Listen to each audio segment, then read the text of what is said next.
మీ business ఏదైనా మీ ఊర్లో promotion చేయాలంటే అది సుమన్ టీవీతోనే సాధ్యం. ఇప్పుడే సంప్రదించండి.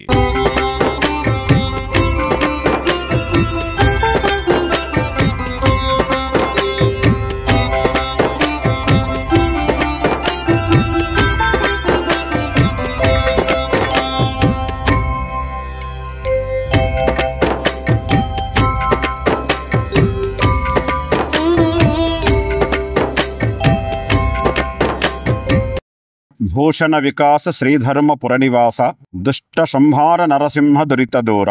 ధర్మపురి క్షేత్రంలో పాల్గొన మాసంలో ప్రారంభమైనటువంటి శ్రీ ధర్మపురి లక్ష్మీనరసింహస్వామి వారి వార్షిక బ్రహ్మోత్సవాలలో భాగంగా ఈరోజు పాత నరసింహస్వామివారు మరియు క్రొత్త నరసింహస్వామివారు అనగా యోగానంద నారసింహుడు మరియు ఉగ్ర నారసింహులు ఇరువురు కూడా ఉత్తర దిగ్యాత్రగా వెళ్ళినారు. ఉత్తర దిశలో కుబేరుడు ఉంటాడు గనక లక్ష్మీ స్థానం. అక్కడికి వెళ్ళి స్వామివారు తన భక్తులందరికీ ఆర్థిక బాధలు కలగకుండా చూడాలని, తన వాళ్లకు తగిన ధనాన్ని అందించవయ్యా అని చెప్పటానికి నరసింహుడు తానుగా వెళ్ళి ఆ ఉత్తర దిశగా కూర్చొని సేవలన్నీ కూడా స్వీకరించి కుబేరునితో చెప్పి తిరిగి మళ్ళీ ఊరేగింపుగా దేవాలయానికి చేరుకునేటువంటి ఒక సంప్రదాయం ఈ క్షేత్రంలో ఉంది. దీనిని ఉత్తర దిగ్యాత్ర అంటారు. భక్తులంతా కూడా మంగళహారతులతో స్వామివారికి స్వాగతం పలికి స్వామివారిని సేవించి తరిస్తారు.